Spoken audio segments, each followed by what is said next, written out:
Tu sais quoi un poste de PCD? C'est président et chef de la direction versus PDG. Comment ça s'est déroulé de gravir les échelons comme ça, dans le même endroit pendant 20 ans?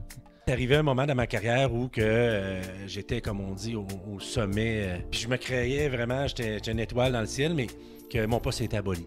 Et c'est une preuve d'humilité. J'ai appris l'humilité. Dire, OK, là, tu recommences à zéro, tu mets le genou à terre. Alors, si je donnerais un conseil, c'est d'arrêter de...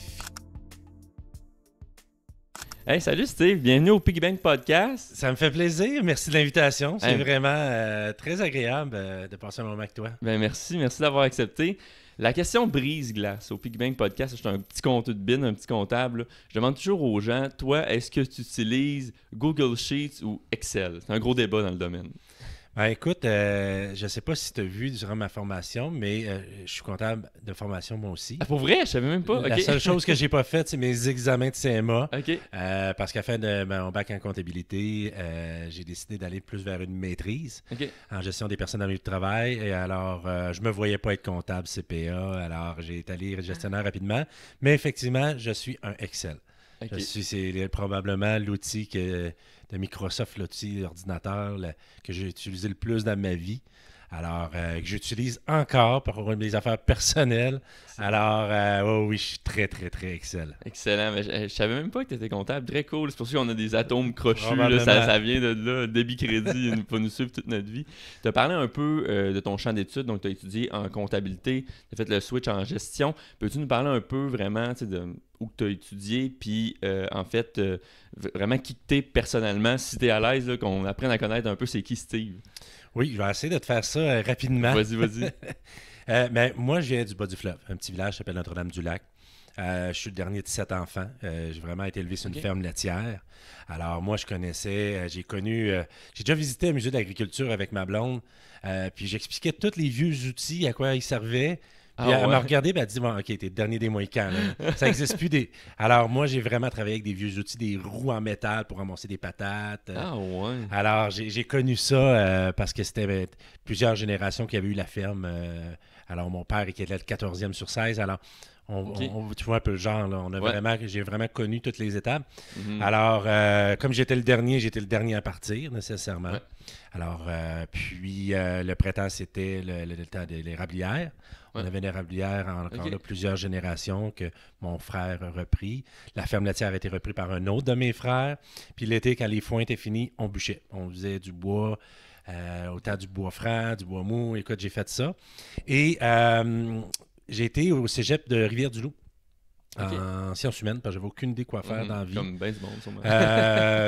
Puis, très jeune, à 20 ans, à 19 ans, ma blonde tombe enceinte. Oh. Alors, à 20 ans, j'ai eu un garçon avec elle. Alors, j'ai fini mon cégep après, je pense, pratiquement 4 ans. On a arrêté les études 1 an. Wow.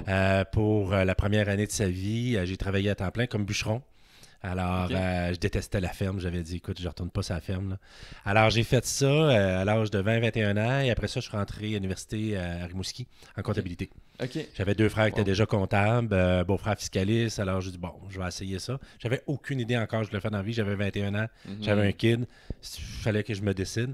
Alors, j'ai fait mes études à Rimouski. J'avais 2-3 jobs. J'étais représentant à Molson pendant plusieurs années. Alors... avec tout ce qui vient avec, là, quand t'es représentant, on le sonne.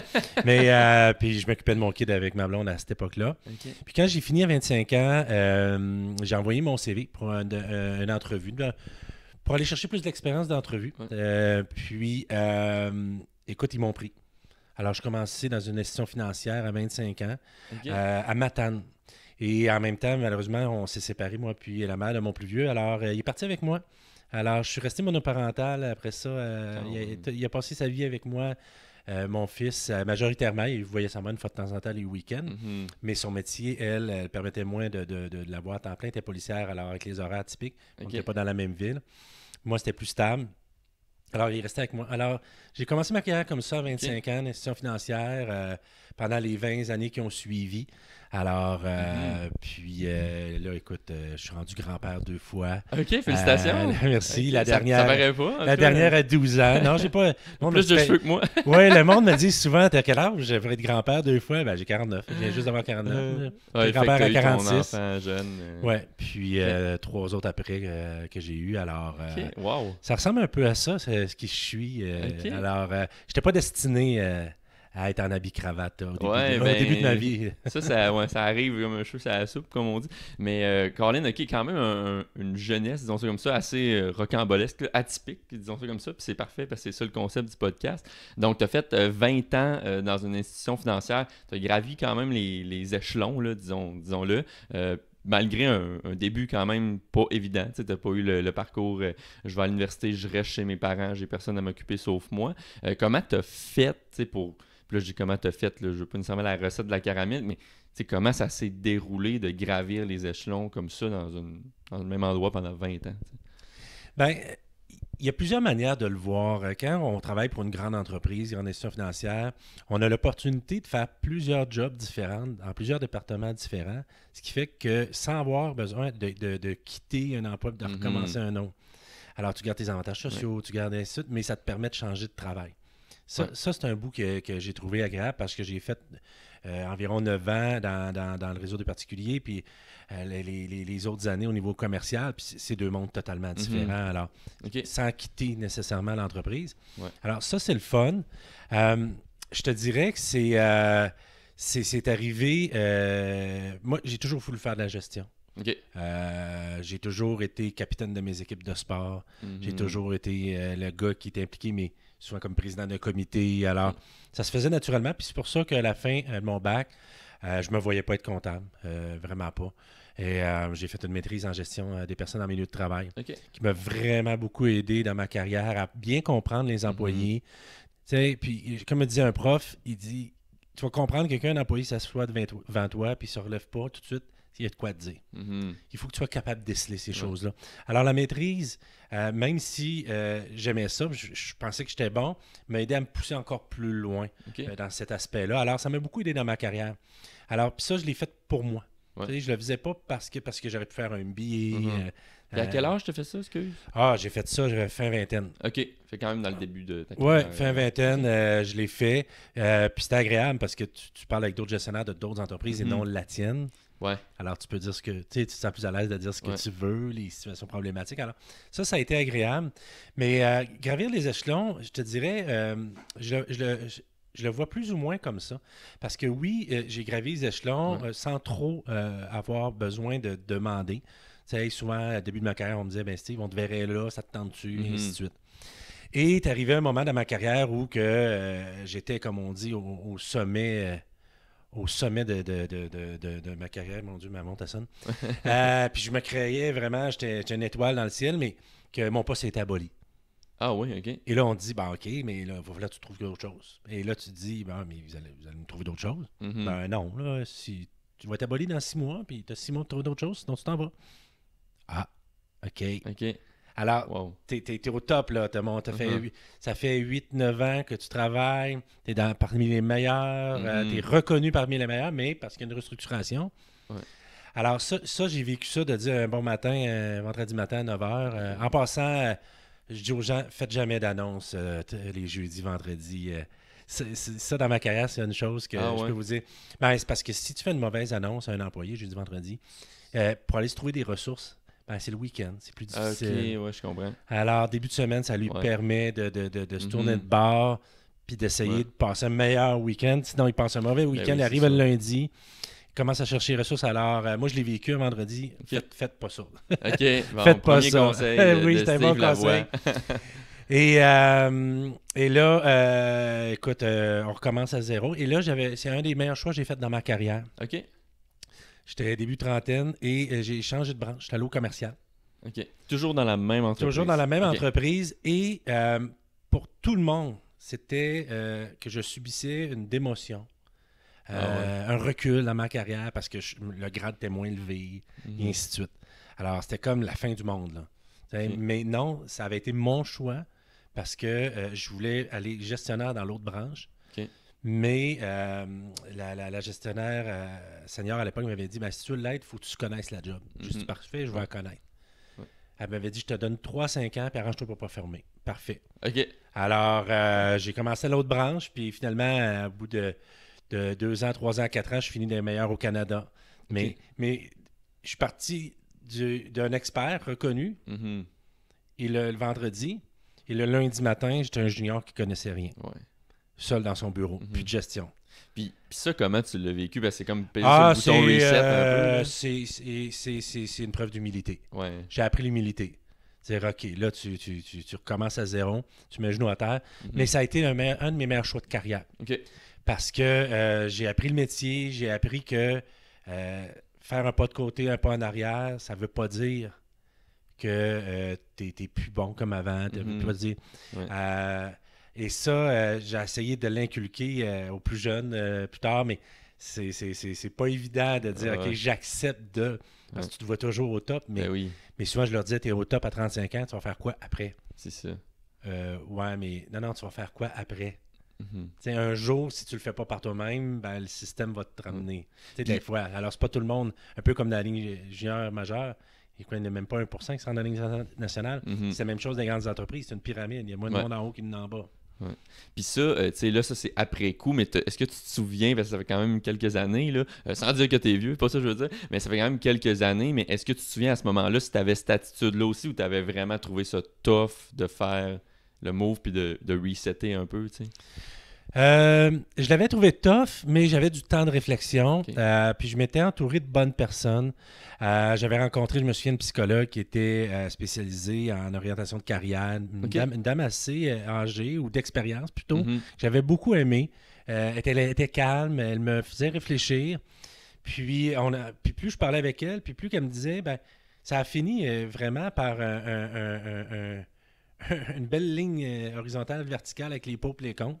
Okay. C'est-à-dire, si je vais là ou là, puis ça a vraiment fini beaucoup de pour de changer. OK. Intéressant. Et c'est vraiment ce petit tableau-là qui a fait, OK, go, vas-y. Fais-le je le fais pour moi, pas pour l'opinion. Parce que c'est sûr qu'à cet âge-là, t'as ton orgueil, ta fierté, tout le monde te regarde, puis qu'est-ce qu'ils vont penser. Puis... Mais la décision, le fait qu'elle ait été réfléchie, puis écoute... je perds pas à cœur ouvert, personne de mort. Là. On m'offrait un job. Là. À un moment donné, prends-le, puis travaille, puis fais de ton mieux. Puis Alors, si je donnerais un conseil, c'est d'arrêter de fixer l'objectif, mais de se concentrer sur ce qu'on fait aujourd'hui et de bien le faire. Trop souvent, dans ma carrière plus jeune, j'essayais trop de regarder l'objectif puis me déconcentrer de ce que je faisais actuellement, puis je faisais plus les bonnes choses. Pourquoi que je m'étais rendu là? Trop se projeter. Puis ça, là, c'est une des erreurs que j'ai faites dans ma carrière. Mais à chaque fois que je me ramenais, là, ça allait mieux. Ça allait mieux pour moi, ça allait mieux aussi dans mes performances. OK. Inspirant, très, très cool. Je suis content d'apprendre à te connaître aujourd'hui. Tu as été 20 ans à la même place. Puis, mes parents aussi, souvent, ils ont été vraiment longtemps. Ma mère, ça fait 12 ans qu'elle est chez Lynn. Tu as été 10 ans chez Laura Secor avant. Si je me trompe pas, puis tu me diras si je me trompe, les entreprises maintenant d'avoir des gens pendant 20 ans, moi j'étais un career hopper, je sais pas comment dire ça, mais tu sais, 3 ans, après 3 ans, c'est plus fréquent, puis je le vois chez mes amis aussi. Est-ce que ce que tu vois dans l'industrie, Québec, peu importe, au Québec, les entreprises sont capables de garder je dis garder, là, mais c'est pas nécessairement ça le bon mot, de garder leurs gens longtemps, puis c'est quoi la clé pour que, si c'est pas ça le cas, ben, que ça fonctionne pendant plus longtemps? Je te dirais, moi je pense qu'il y a toujours une portion de génération. On le sait, tu viens de le dire, 3 ans, les générations d'avant, mais ça tourne aussi. Moi, je ne serais pas surpris que les plus jeunes générations fassent du 10 puis 20 ans. Parce qu'à un moment donné, il y a des valeurs, quand on regarde les cycles de valeurs, il y a des valeurs qui reviennent. Il y a des valeurs qui finissent par revenir des fois. Alors, je ne serais pas surpris. Je ne crois pas que les employeurs aujourd'hui, ils se disent qu'ils ont un système qui fait qu'un employé reste juste 3 ans. Non. Ils n'ont pas ça. Okay. Est-ce que les employés ont besoin d'être plus stimulés? Oui. Ils ont besoin d'être plus stimulés. Ils ont besoin qu'on soit plus dynamique parce que c'est pas juste une question d'argent ou de rémunération globale. Ils ont besoin d'être stimulés. Puis s'ils ne sont pas dans l'entreprise, ben ils le font ailleurs. Alors, je crois pas. Je suis pas prêt à dire que ça ne reviendra pas. Des gens qui vont faire 10, 15 ans, 20 ans, avoir une certaine stabilité. Mais c'est sûr que les employeurs ont besoin de beaucoup plus de créativité aujourd'hui qu'ils n'avaient avant. Parce qu'on voit le taux de chômage qui est très, très bas. Ça facilite. Cependant, je parle déjà avec des analystes qui me disent, Steve, dans 10 ans, 15 ans max, eux autres voient dans leur boule de cristal qu'on va avoir du 15 % de chômage. OK. Alors, si on revient du 15 % de chômage, il y a peut-être les gens vont être plus stables aussi. Il y a le contexte économique. On regarde les 10 dernières années, les gens avaient le choix de changer de job n'importe quand. C'était un peu plus facile, mais s'il n'y a pas de job ailleurs, ben, tu restes où ce que tu es. Ben oui, c'est ça. Alors, c'est pas juste les employeurs, c'est pas juste les employés. Il y a le contexte économique qui vient jouer dans la longueur du temps que tu vas faire un endroit. Parce qu'on sait toujours ce qu'on perd, on ne sait jamais ce qu'on gagne. Exact. Ben oui, tu peux tomber sur une équipe qui ne te plaît pas, ou been there, done that. Là, j'ai fait le saut récemment, fait que je comprends. C'est ça. Alors, c'est vraiment un ensemble, c'est-à-dire générationnel, mais aussi de contexte économique qui est vraiment spécial. Écoute, dans l'histoire, c'est jamais arrivé que des taux d'intérêt soient aussi bas aussi longtemps. Ce que ça a fait, c'est que ça a stimulé l'économie un peu partout dans le monde. Ce qui fait que les entreprises roulaient à plein régime, manque de monde, ainsi de suite. Mais vire ça de bord avec un ralentissement, avec 15 % de chômage, ça change la donne du marché d'emploi. Là. Alors, mais ça, la nouvelle génération ne l'a pas connu. Ceux qui sont arrivés sur le marché du travail début vingtaine, puis que ça roulait à plein de... Ils vont arriver peut-être dans la trentaine, faire « Wow, t'as peu, là... Alors, je suis pas en train de faire une prévision, mais gardons-le en tête que ça vient influencer. Si ça n'arrive pas, on va venir te le dire dans 10 ans. Écoute, ça a été enregistré. Mais si ça arrive, tu vas me le dire, par exemple. Oui, c'est ça. Là, ça va être une prédiction. Puis là, si on parle un peu de toi, on avait dit 20 ans au même endroit, mais là, tu es rendu à la Chambre de commerce et de l'industrie de Québec. Et d'industrie. Et d'industrie. Excuse le mot, je l'ai écrit, parce que c'est long, mais CCIQ. Tu as fait le changement après 20 ans. Ça a été quoi l'élément déclencheur pour toi pour dire, OK, là, on change? Écoute, je vais peut-être te faire rire. Il y a des livres là-dessus, c'est la mi-carrière. La mi-carrière? Mi-carrière. Mi-carrière. Même des livres là-dessus. Tu sais, Okay. Je suis rendu à 45 ans, j'ai la moitié de ma vie de travail en théorie de fait. Parce que je ne me vois pas arrêter avant 65 ans, je vais être bien honnête. Là. Okay. Mon père a 85 ans, puis il bûche encore des voyages de bois. Là. Okay. Alors, je me vois pas vraiment arrêter. Alors, c'est toute cette réflexion-là, des déceptions qui fait qu'il te remet en question. Et c'est vraiment drôle comment c'est arrivé. Quand je me suis fait approcher carrément, un courriel LinkedIn en disant quelqu'un m'a parlé de toi, j'aimerais te rencontrer pour un poste de PCD. Alors, je sais pas, tu sais quoi un poste de PCD? Non, pas du tout, j'ai aucune idée. Je l'ai vu dans tes notes. Là, c'est marqué sur le tableau périodique des éléments à côté de l'hélium. Dans le tableau que tu as fait en préparation d'aujourd'hui, tu as marqué PDG. Là, j'ai fait, OK, c'est une bonne occasion. Excellent. Moi, je me suis présenté là en sachant pas c'est quoi un PCD. OK. Je vais être bien honnête. T'as pas demandé, là. J'ai même pas demandé. J'ai dit, bon, ben, la personne a l'air de confiance. La personne m'avait référé. J'ai dit, bon, on va y aller. Mais c'est président et chef de la direction. OK. Versus PDG, président directeur général. Ouais. Et j'ai carrément demandé, c'est quoi la différence? Et ce que j'ai su, c'était vraiment un PCD, c'est que non seulement tu diriges l'organisation, mais tu es le porte-parole. Ah, OK. Je porte-parole parce que dans certaines organisations, ils gardent, mettons, PDG ou vice-président exécutif, ou que le président du conseil d'administration est le porte-parole. Mais chez nous, c'est moi qui ai le porte-parole. OK, je comprends. À l'époque, c'était des DG à la Chambre de commerce. Mais un jour, ils ont dit, on va mettre un PCD. Il va être à la fois le dirigeant, mais aussi le porte-parole. Parce que être porte-parole au quotidien, c'est un sport. Il faut que tu connaisses les dossiers, il faut que tu suives l'actualité. Alors, tandis qu'un président de conseil d'administration, souvent, il est président dans une autre entreprise. Il n'a pas nécessairement le temps de s'investir autant là-dedans. Alors, ils ont fait ça environ une quinzaine d'années à la Chambre, le changement. Alors, je me suis fait vraiment approcher comme ça, de dire...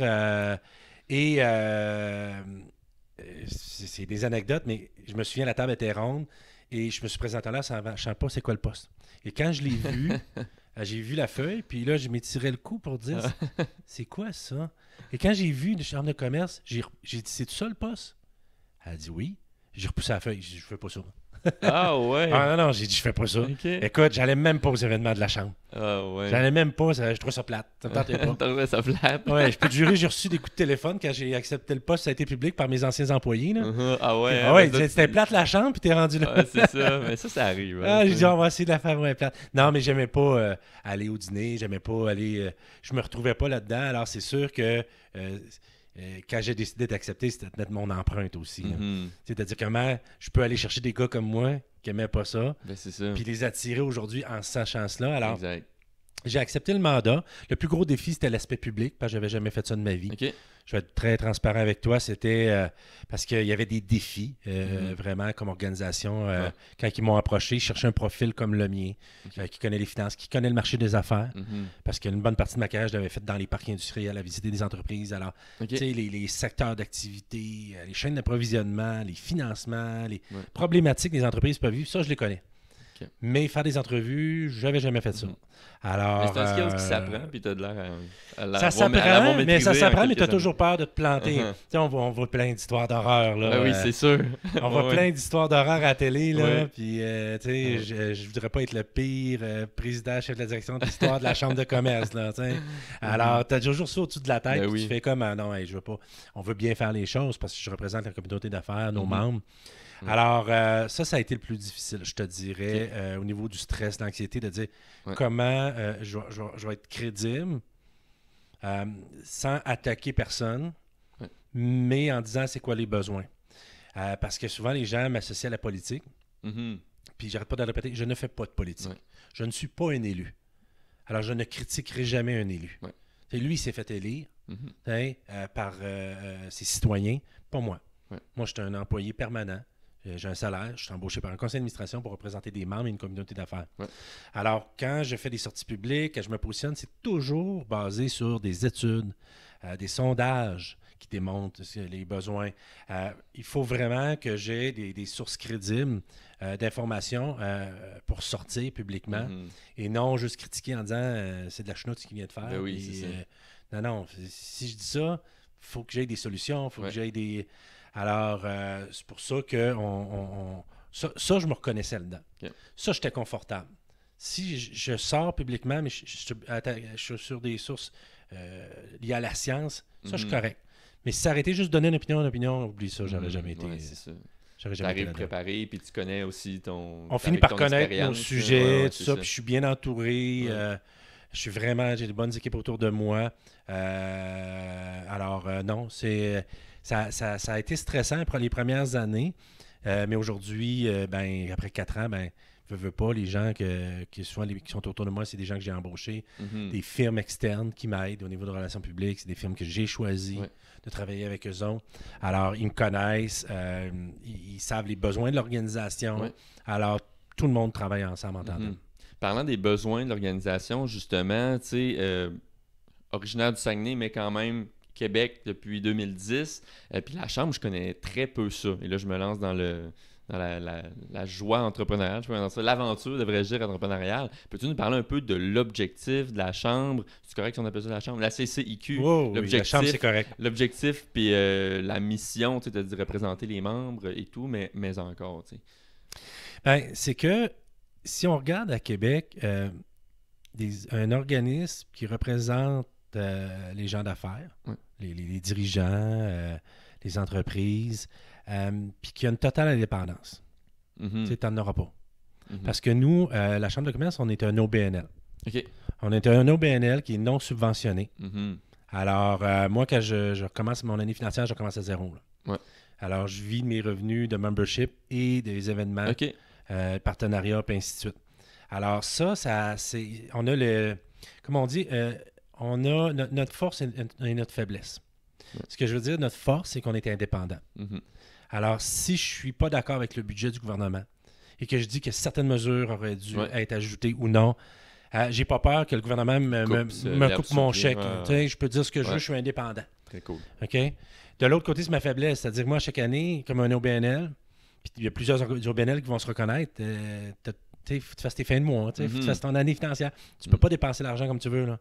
Il faut que tu fasses attention, il faut que tu aies des gens qui gèrent bien les finances. Alors, ça, c'est un défi là, de tous les jours comme organisation. Puis notre rôle, c'est vraiment de représenter les gens d'affaires, c'est d'être leur voix. OK. Puis pour être leur voix, il faut, les écouter, les rencontrer, ce que je fais au quotidien. Mais au-delà de ça, on fait faire des études. On a fait une vision 2035 de Québec. C'est-à-dire en 2035, c'est quoi au niveau du développement économique la ville devrait investir. On a sorti 3 grands axes avec des actions, des priorités. Alors ça me permet de partir. Puis quand je rencontre des élus, quand on me pose des questions sur ce que les besoins de la ville. Alors, de dire, c'est basé sur des études. Les gens me demandent souvent pourquoi qu'on parle beaucoup de mobilité. Bien, si on regarde toutes les études des 20 dernières années qu'on a fait faire, on a besoin d'augmenter la mobilité sur le territoire. Souvent, les gens ils me parlent du tramway, mais je ne parle pas du tramway. Moi, quand je parle du réseau structurant de transport en commun, qui a un tramway dedans. C'est ça. Alors, si les experts auraient décidé que c'est un métro, ben, ça aurait été un métro. Nous, ce qu'on appuie, c'est un réseau structurant de transport en commun à Québec. C'est-à-dire une plus grande facilité de se déplacer sur le territoire. Pourquoi? Parce que toutes nos études démontrent que c'est un besoin. Tous nos sondages disent que les gens ont besoin de mieux se déplacer sur le territoire. Alors, mais ils ont besoin de quelqu'un pour le défendre, pour le dire, pour le répéter. Ouais, puis quelqu'un qui a un reach aussi, qui n'est pas... Alors, c'est vraiment notre rôle. Là, j'ai pris la mobilité parce que on sait que c'est un sujet polarisant à Québec. Mais comme je dis, on est dans le besoin et non dans le moyen. On laisse aux experts le choix de dire c'est quoi le meilleur moyen. Ils ont décidé dans le cas du réseau structurant que c'est un tramway. C'est parfait. On n'ira pas contester les experts. On ne l'est pas, les experts. Puis, souvent, mes membres ne le sont pas non plus. Mais ils ont un besoin, par exemple. Il faut qu'il soit comblé. Ça permet aussi de défendre les intérêts par rapport aux paliers gouvernementaux. Toujours dans ce projet-là, on le sait qu'il y a de l'argent qui est réservé pour Québec. Moi, ce que je répète, c'est qu'il faut qu'elle soit dépensée à Québec. Il ne faut pas qu'elle aille à Toronto. Faut pas qu'elle aille... Alors, c'est un peu ça notre rôle au niveau public. Après ça, on a un rôle au niveau plus opérationnel. On fait beaucoup d'événements. Bon, nécessairement, ça nous permet de se financer, mais de rejoindre les intérêts de nos membres et de la communauté d'affaires. C'est-à-dire qu'on fait des dîners-conférences. On fait venir des gens d'ici, qui ont des succès d'ici, que les gens veulent entendre, mais des gens d'ailleurs que monsieur, madame, tout le monde n'ont pas nécessairement accès. Quand je fais venir Serge Godin de CGI, qui a commencé ici à Québec, mais qui est rendu à 90 000 employés dans le monde, une des plus grosses firmes, les gens devaient avoir la chance de le voir avec sa fille en entrevue. C'était cool. C'était comme... ça fait accessible, ils peuvent parler après. C'était accessible, ils pouvaient même poser des cool. questions. Très cool. Alors, la crowd, comme on dit, je m'excuse de l'expression, qui était dans la salle, n'était pas la même crowd que 2 semaines après, quand j'avais les 2 frères fondateurs de Sur Mesure. Que c'était un autre crowd, des gens qui les avaient vus grandir, commencer, puis réussir aujourd'hui. Alors, le but, c'est de donner un moment comme ça. Cette semaine, on avait Lyon électrique. On demandait pourquoi tu as fait venir. Ben, ils ne sont pas dans la région. C'est quand même un succès super intéressant à Québec, l'électricité. On voulait l'entendre. Mais nous, on a cette tribune-là. Alors, ça, on s'en sert. Puis ça permet aux gens aussi, on leur donne du temps avant et après de pouvoir réseauter, de se voir. C'est leur moment privilégié à eux. Après ça, on fait beaucoup au niveau des galas, au niveau de la reconnaissance. Tu sais, une entreprise, tu es sûrement déjà rentré dans une entreprise avec un trophée sur le mur. Là. Ben oui. Tu sais, c'est une reconnaissance pour les employés. Parce que pensez à cet entrepreneur-là qui va gagner un trophée, puis qui revient, la fierté des employés. Ben oui, clairement. C'est fou. Ça fait rayonner, connaître l'entreprise aussi. En termes de marketing, là, c'est énorme. Alors, on leur donne cette fenêtre-là en faisant des galas. On ne fait pas ça juste pour le plaisir parce qu'on veut se flatter le dos. C'est que ça leur permet de dire, OK, by the way, je suis le meilleur parmi mes autres entreprises dans le même domaine ou même secteur dans la région. Alors, on est vraiment un point de chute au niveau de l'économie, on fait des forums économiques pour venir entendre des gens se débattre sur des dossiers. On parle d'immigration, de main-d'œuvre, innovation. On est vraiment un regroupement des gens d'affaires. C'est une place où que les gens vont se reconnaître, vont pouvoir échanger, réseauter. On a un site Internet qui permet même à nos membres de faire valoir leur offre de service, et ainsi de suite. Alors, c'est un peu ça que la Chambre fait. Dans une année avec toute une équipe, là, écoute, et tout est fait à l'interne. On a vraiment une équipe permanente là, de graphistes, des gens en marketing, partenariat, gestion de projet. Alors, tout est géré à l'interne de A à Z. Alors, ce qui fait vraiment une belle permanence. Là. OK, intéressant. Puis, offrez-vous des... Parce que, tu sais, mettons, des fois, j'aime pas ça ramener ça à moi, mais tu sais, là, moi, je me lance en entrepreneuriat. Des fois, les ressources sont comme difficiles à trouver. Tu sais, soit des fois, on pense pas vraiment... On sait pas où aller chercher. C'est un peu ça mon point. On sait pas comment faire. Il n'y a pas de recette, nanana. Est-ce que vous avez des genres de programmes un peu vraiment mentorat entrepreneurial ou du moins des ficelles que tu peux envoyer à quelqu'un et dire, hey, lui, tu sais, est-ce qu'il y a quelque chose comme ça avec la chambre? On est plus, comme tu disais, des ficelles. Okay. Parce qu'il y a beaucoup d'organisations à Québec, exemple dans le mentorat, l'accompagnement, l'entrepreneuriat, l'innovation. Alors, on n'est pas là pour les compétitionner. Mm-hmm. Vraiment, on fait attention à ça pour ne pas partir des branches, pour dire, ben là, on passe ça, on compétitionne un autre au BNL. Oui. C'est pas ça votre mission. C'est pas ça notre mission à la base. Oui, mais ce qu'on veut, c'est donner accès plus facilement. Ouais. Alors oui, c'est sûr que quelqu'un arrive chez nous, ben nécessairement, on a les contacts. Mm-hmm. Souvent, je me fais approcher pour dire, ben je cherche quelque chose, je cherche quelqu'un qui pourrait m'aider, ben je peux facilement la diriger vers les bons contacts, mon équipe aussi. Alors, on va plus être un point tournant plutôt qu'un point d'arrêt. Mm-hmm. Les gens vont passer chez nous, vont venir chercher de l'info chez nous et on va les diriger vers les spécialistes. OK. Puis moi, j'entends souvent parler personnellement de la jeune chambre de commerce. C'est quoi la différence entre la CCIQ et la jeune chambre de commerce? Y en a-tu une? C'est-tu une branche? Faut que tu sois 35 ans et moins? Ou... Eux autres sont jeunes, nous autres on est vieux. OK, bon, c'est tout. Mic drop. Non, la jeune chambre de commerce et la chambre de commerce, on est deux entités totalement indépendantes. OK. Ce n'est pas une filiale de la chambre, mais pas du tout. OK. Il y a d'autres régions qui ont des filiales, ils ont des ailes jeunesse, pas nous. C'est vraiment deux entités différentes et on joue des rôles différents. Souvent, tu as dit 35 ans, souvent même 40 ans et moins, les gens vont s'associer plus avec la jeune chambre. Mm-hmm. Puis nous, ben, c'est du 30 ans et plus. Alors, on se croise dans certains âges. Mais on en a parlé au début de du podcast, c'est que à 20 ans, puis à 30 ans, puis à 40 ans, puis à 50 ans, on n'est pas au même cycle de notre carrière. Ouais. On n'a pas les mêmes besoins. Et la jeune chambre, dans ce qu'ils font, ils répondent à un besoin que cette clientèle-là a besoin à ce moment-là. C'est-à-dire beaucoup de réseauter, de se faire connaître leur entreprise, de jaser avec le plus de monde possible, plus d'organisation. Alors, ils font beaucoup de 5 à 7, des déjeuners, des rencontres. Je pense que c'est plus d'une 40aine par année. Et des plus petits groupes, et ainsi de suite. Alors, les gens ont besoin. Ouais. Ils commencent dans leur carrière, ils ne connaissent personne. Mm-hmm. Et ça, la jeune chambre le fait très bien. Okay. C'est leur rôle de le faire. Puis si on arrive à nous, ben on arrive, souvent les gens sont en milieu de carrière ou plus. Nous, on fait à peu près une vingtaine d'événements par année, on en fait moins. Mais on va faire exemple, des dîners-conférences, des forums économiques, des congrès. On fait un congrès provincial leadership au féminin. On va faire un gala des grands Québécois pour faire 35 ans qu'on reconnaît les grands Québécois qui ont bâti Québec avec les années. Okay. On s'entrecoupe sur certaines choses, mais on a des sujets des fois différents qui vont avoir... Alors, c'est vraiment complémentaire. Okay. On est vraiment deux entités complémentaires. Moi, demain matin, Jeune Chambre n'est plus là. Je ne servirais pas bien cette clientèle-là je comprends. Dans le modèle actuel qu'on a. Est-ce qu'on pourrait le modifier? Probablement. Mais je n'ai pas un modèle qui va répondre à toute cette clientèle-là. Il y a une partie, on a beaucoup des jeunes entrepreneurs qui viennent à la Chambre de commerce, mais pas comme la Jeune Chambre le fait. Et vice-versa. Souvent, les gens, à un moment donné, ils quittent la Jeune Chambre, ils viennent à la Chambre parce qu'ils sont rendus là dans leur carrière. Ça répond mieux à leurs besoins. Alors, c'est pas tout blanc puis c'est pas tout noir. Mais c'est là qu'on est complémentaires. Puis, on a une excellente relation, mais ils ont leur CA, ils ont leur direction générale. On a notre direction générale, mais je suis très près de leur direction. On se parle constamment. On est très près. On s'aide mutuellement parce qu'à la fin, on dessert toute la même clientèle, c'est-à-dire la communauté d'affaires de Québec. Oui.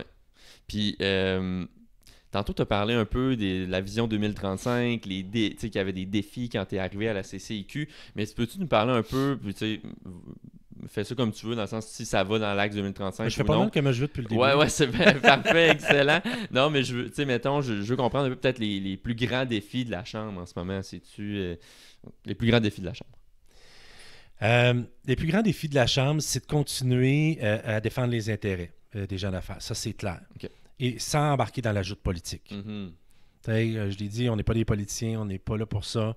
Mais en travers tout ce brouillard-là, des fois, c'est de continuer de garder le fixe, puis de garder le focus sur les besoins. Okay. Ça, c'est un défi de tous les jours.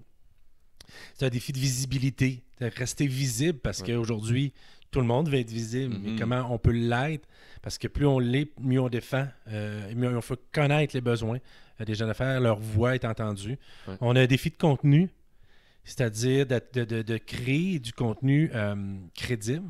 On travaille avec des firmes conseils là-dessus, qui nous aident, des firmes de sondage crédibles, parce que il faut voir Québec. Tu sais, quand je disais la vision 2035, tu sais, on veut pouvoir se tourner de bord dans 10 ans et dire, ben, ce qu'on a influencé 10 ans avant, aujourd'hui, on a réussi à l'avoir. Ouais. Qu'est-ce que Québec va avoir besoin dans 10 ans encore, puis dans 15 ans? Alors, c'est de se projeter dans le futur, mais d'essayer d'être crédible aujourd'hui, pourquoi il faut le faire. Ouais. Alors ça reste un défi quotidien de le faire entendre, parce que le réseau structurant de transport en commun, ça fait 20 ans qu'on en parle. Ça fait 20 ans qu'on en parle. Puis là, les gens me disent, ouais, mais là, les politiciens ont dit telle affaire, tu devrais-tu... Non, le besoin ne change pas. On est la seule ville de 500 000 habitants et moins au Canada qui n'a pas ça. Alors, ça ne changera pas. On parle beaucoup d'innovation, d'entrepreneuriat. On a le Québec, le Canada est en retard, mais à Québec, on est même encore plus en retard. Alors, c'est sûr qu'on en parle beaucoup. Ouais. C'est sûr qu'on demande au gouvernement de maintenir des programmes en cours, de simplifier, comme on dit, la paperasse pour aider les entreprises à innover.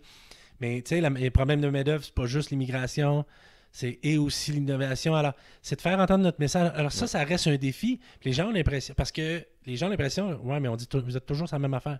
Ben oui, c'est pas réglé. Ouais, c'est ça. Vous, c'est pas la saveur du mois, là. Ouais. On n'est pas la saveur du mois.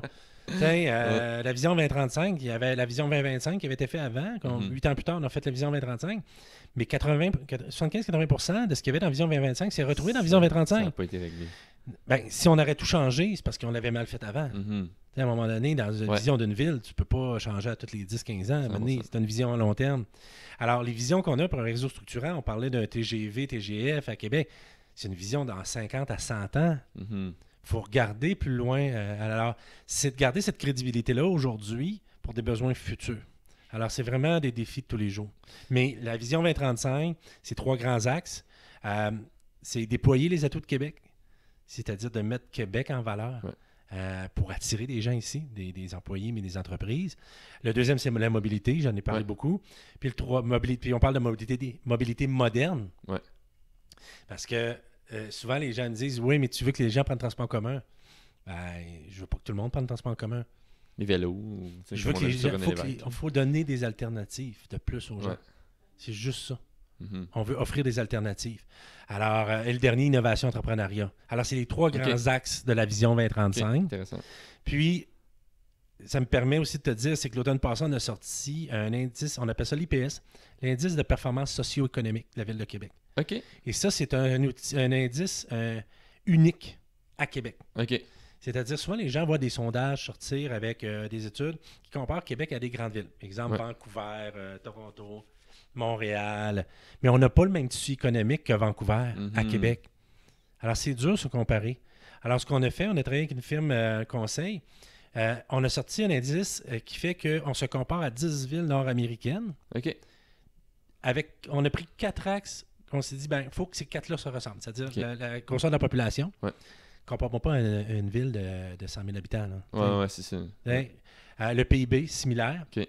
On a beaucoup de finances et administration ici à Québec. Des industriels alliances, bénévoles de ce monde, beaucoup de sièges sociaux. Ouais. Alors, on voulait des villes comparables. Et on a aussi fonction publique qu'on a beaucoup à Québec. Okay. Alors, on a 8 villes américaines, 2 villes ontariennes. Alors là, on a un vrai indice qui fait qu'on est capable de dire, on est-tu bon ou moins bon par rapport à eux autres? Alors, je ne te surprendrai pas que qualité de vie, on est premier. Ouais. Mais innovation, productivité, on est dernier. OK. Ça se retrouve-tu? C'est-tu public, ça? Oui, tout est public. Tout ce que je vous dis depuis le début. Ouais, tout ce que je vous dis depuis le début, c'est sur notre site Internet. Très cool. Alors, ça donne aussi pour les entreprises, OK, c'est où qu'on est bon, c'est où qu'on est moins bon, si on va attirer du monde ici. Ça donne des focus dans nos sorties publiques. Je te parlais de crédibilité tantôt. Ben, si je te parle d'innovation, tu vas savoir pourquoi j'en parle. Ouais. Parce que c'est un besoin. Alors, mais ça fait que c'est juste à nous à Québec. Si on compare avec d'autres villes. Puis ça, chaque année, on va le remettre à jour. Okay. On va le remettre à jour pour voir comment on s'en va. Alors, c'est sûr, ça vient influencer les politiques. On veut influencer par ça les politiques de nos gouvernements. Ben oui. Parce qu'on a un pouvoir d'influence. On n'a pas de pouvoir décisionnel. Mais ça, en sortant des choses comme ça, on espère pouvoir influencer positivement à investir où que nos entreprises ont besoin. Puis, comme tu disais tantôt, t'aimes ça quand c'est basé sur des études, des faits. Et là, je pense qu'avec cet indice-là, on est pas mal servi. On va regarder ça. Je voulais savoir, tu sais, dans une vision 2035, dans un projet comme ça de calcul d'IPS, tu sais, il y a sûrement des partenariats importants. Tu sais, vous avez sûrement des gens avec qui vous faites affaire vraiment de façon, des liens serrés. Peux-tu nous parler un peu des partenariats que tu as, sans nécessairement... soit que tu peux dire des noms ou pas, mais comme nous parler de tes partenaires importants et le rôle qu'ils jouent dans ces défis-là. Bien, effectivement, c'est un bon point. On fait rien. La Chambre de commerce, pas de partenaire n'existe pas. On vit les gens. Et ça m'a vraiment... C'est une des choses qui m'a frappé quand je suis arrivé à la Chambre de commerce. C'est l'importance des partenariats. Les gens viennent à des événements, nous disent des fois, « Ouais, mais le billet est cher. » Ouais, mais saviez-vous que le cost, le produire l'événement, coûte plus cher que le prix du billet que tu payes? Moi, la différence, c'est le partenaire qui me permet. Ouais. Pas de partenaire, pas d'événement. Carrément. Ou événement à 2000$. On n'en fera pas. Non, c'est ça. On n'en fera pas. Quand on fait un gala comme les Fidèles avec 700 personnes dans la salle, 150 entreprises qu'on nomme, des finalistes, des gagnants, si j'ai pas de partenaire, je ne peux pas faire d'événement. Sinon, les gens vont payer le billet 800$. Ouais, c'est ça. Le monde va dire, ben 800$, c'est indécent, je peux pas. Je peux pas faire d'événement. Alors, les partenariats, les gens sous-estiment l'importance des entreprises qui deviennent partenaires d'une organisation comme la nôtre. C'est essentiel. Puis je le répète à tous les événements que j'ai l'occasion. Je remercie les partenaires dans la salle, puis je le dis à tout le monde. S'ils ne sont pas là, vous n'avez pas d'événement. C'est vraiment important des partenaires. Ça, c'est nos partenaires beaucoup financiers qui nous aident aussi au quotidien dans l'organisation d'événements. Quand tu fais des congrès leadership au féminin, ben, ils viennent même nous aider à animer des panels. Ils nous prêtent des gens pour des animations. Alors, tu sais, vraiment, là, pour nous, là, c'est précieux, les partenaires. Après ça, on a des partenaires plus au niveau opérationnel. Okay. C'est-à-dire, moi, j'ai une firme de relations publiques que je peux nommer, qui c'est TACT, ici à Québec, qui m'aide au quotidien à me tenir une bonne veille médiatique, de me conseiller, rapidement, j'ai besoin de me revirer de bord, comme on dit. Il m'aide à cibler les bonnes choses. Qu'est-ce qu'on devrait cibler dans l'actualité? Y a-t-il des choses que dans l'actualité qu'il faudrait faire une sortie? Il faudrait dire là... Il faut prendre la défense déjà d'affaires, il faut donner le point de vue. Alors, ça, il m'aide. J'ai une firme de relations conseil qui m'a beaucoup aidé les dernières années, à Viséo, qui nous accompagne, qui font les études économiques avec nous autres. Alors, la firme à Viséo, on travaille beaucoup avec eux autres, ce qui a permis de sortir la vision 2035. L'IPS, ça a été un an de travail. Oui, mais c'est sûr. J'ai pas de misère à te croire. J'ai besoin de leurs experts qui viennent nous aider, qui viennent nous supporter. Alors, c'est vraiment...